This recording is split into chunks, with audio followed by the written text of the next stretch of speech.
बोलिए सतगुरु कबीर साहिब की जय। लहर तारा धाम की जय। काशी कबीरशोरा धाम की जय। मगहर धाम की जय। आचार्य श्री विचार साहिब की जय। संत समाज की जय। भक्त समाज की जय। अपने अपने गुरु साहिब की जय। अपने अपने माता पिता की जय। साहिब बंदगी साहिब।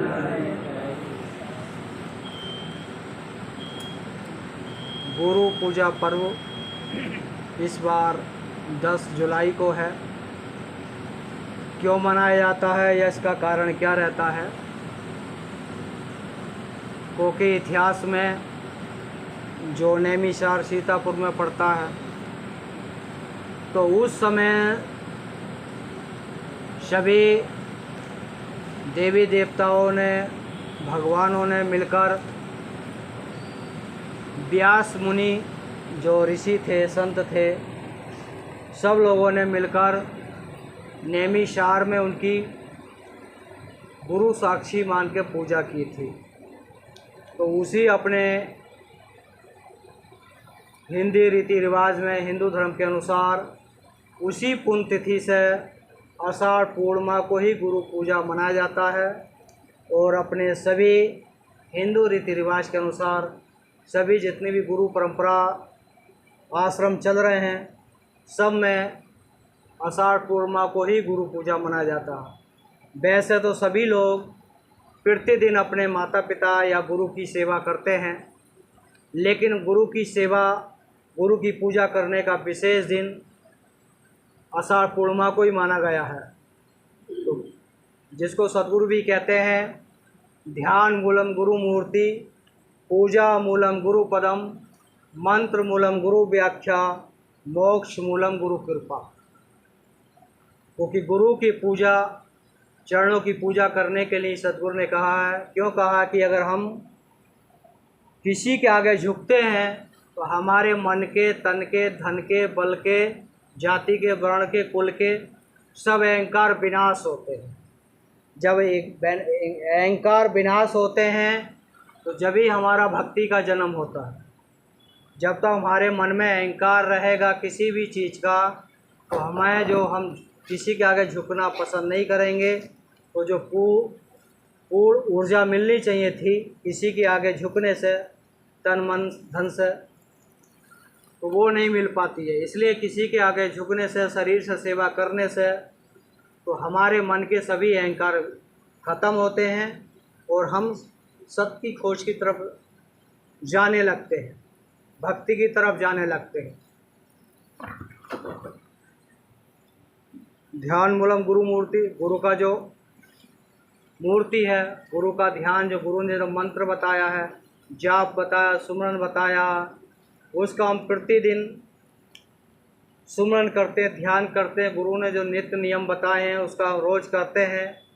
तो उसमें हमारा समय प्रतिदिन सात्विक हो जाता है और हम ज्ञान की तरफ प्रवेश करने लगते हैं। अगर हम नित्य दिन पाठ नहीं करेंगे, पूजा नहीं करेंगे, ध्यान नहीं करेंगे, सेवा नहीं करेंगे, तो हमारा मन वायु वृत्तियों में चला जाएगा और हम भक्ति से भटक जाएंगे। इसलिए जो भी हमारे संत गुरुओं ने या महापुरुषों ने मार्ग बताया है, उसमें कुछ न कुछ अच्छाई हमको मिलती है और उसी अच्छाई के अनुसार हम कार्य करेंगे तो सद्गुरु की भी कृपा होती है। और उसी के अनुसार जो भी सद्गुरु के मार्ग पर चलेगा, मंत्र मूलम गुरु व्याख्या, जो गुरु ने मंत्र दिया है उसका सुमरन करेंगे, चलते फिरते, उठते बैठते, और चिंतन करेंगे, गुरु का जो मार्ग है उस पर चलेंगे, तो हमारा जो गुरु ने जो मंत्र दिया है और मोक्ष की तरफ हमको ले जाएगा। लेकिन हमारे भक्ति और सात्विक विचार भी उसमें परिपूर्ण होने चाहिए। जब ही हमारे ज्ञान की ऊर्जा, ज्ञान की शक्ति जल्दी ओपन होती है और जब ही गुरु कृपा होती है, तो जब ही हमको मोक्ष का प्राप्ति होती है। और मोक्ष की प्राप्ति जब ही होती है जब हम नीचे की जो 3 सीढ़ी है उनका पालन करेंगे, तो मोक्ष का भी प्राप्ति होएगा।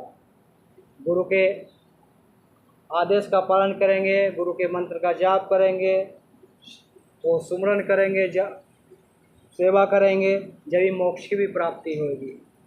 हम सुमरन करते हैं, मन से सेवा नहीं करते हैं, या गुरु के आदेश का पालन नहीं करते हैं, माता पिता के आदेश का पालन नहीं करते हैं, तो भी वो ज्ञान ऊर्जा पूर्ण रूप से हमको नहीं मिल पाएगी। क्योंकि हम कोई भी चीज़ देखते हैं, देखने के बाद फिर उसका प्रतिचिन्ह हमारे मस्तिष्क में बनता है, उसके अनुसार हमारी बॉडी के सेल उसकी तरफ काम करने लगते हैं। इसलिए हम अगर अपनी आँखों से अच्छी चीज़ देखेंगे तो हमारी बॉडी के सेल अच्छाई की तरफ हमको लेके जाएंगे, अच्छी चीज़ सुनेंगे तो अच्छी दिशा की तरफ लेके जाएंगे, और अच्छी चीज़ बोलेंगे तो हमारी मस्तिष्क क्रिया अच्छाई की तरफ लेके जाएंगी, और हमारी ज्ञान इंद्रिया एकदम सत्य की तरफ फोकस करने लगेंगी, और हम सत्य में विलीन हो जाएंगे। तो सत्य में विलीन होएंगे तो सद्गुरु की भी प्राप्ति, मोक्ष की प्राप्ति भी हमको हो जाएगी। क्योंकि मोक्ष की प्राप्ति करने के लिए सत्य का मार्ग जरूरी है, और सत्य के मार्ग पर चलना ही भक्ति का मार्ग है। दया, जब तक हमारे हृदय में दया नहीं है, करुणा नहीं है, प्रेम नहीं है, भक्ति नहीं है, सेवा नहीं है, तो हम भक्ति से बहुत दूर हैं।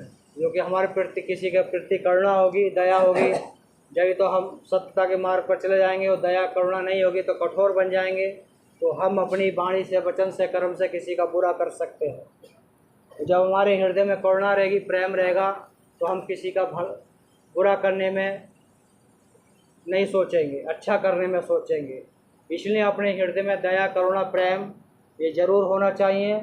उसी से भक्ति का उदय जल्दी होता है, जिसको सद्गुरु साहब ने भी कहा है, पोथी पढ़ जगमुआ पंडित भया न कोई, ढाई आकर प्रेम का पढ़े सो पंडित होए।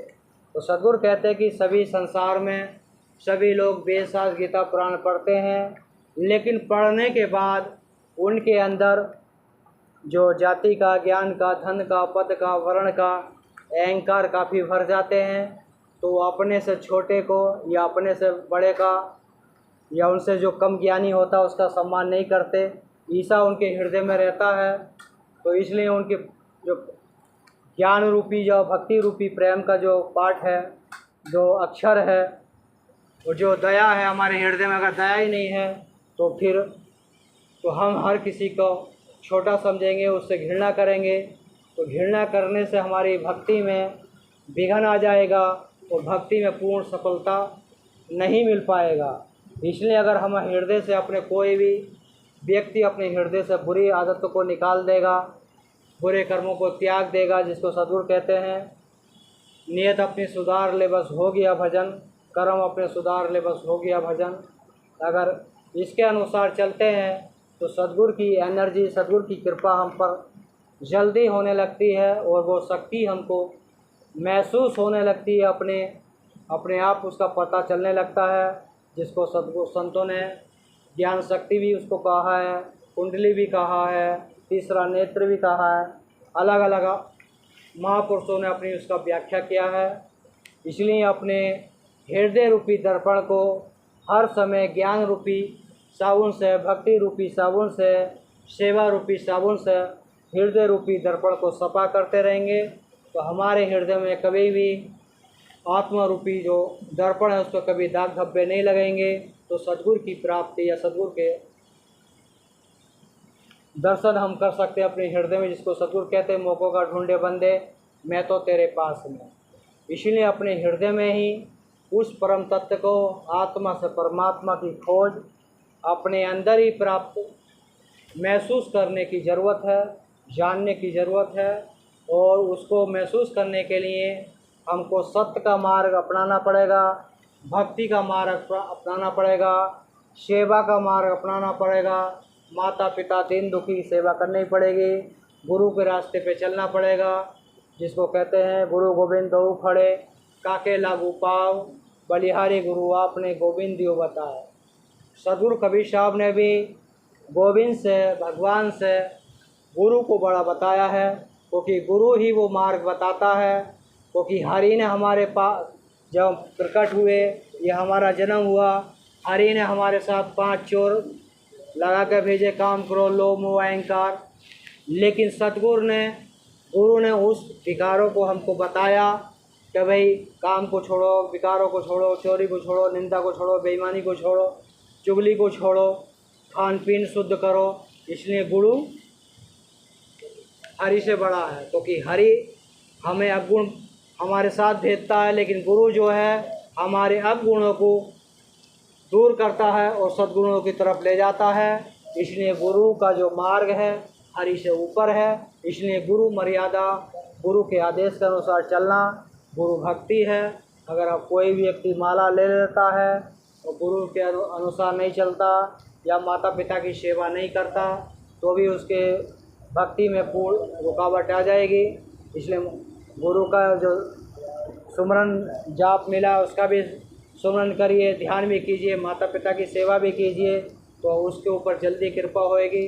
कुछ लोग सुमरन तो खूब करते हैं लेकिन माता पिता की सेवा नहीं कर पाते, इसलिए भक्ति थोड़ा विलम्ब में सफलता मिलती है।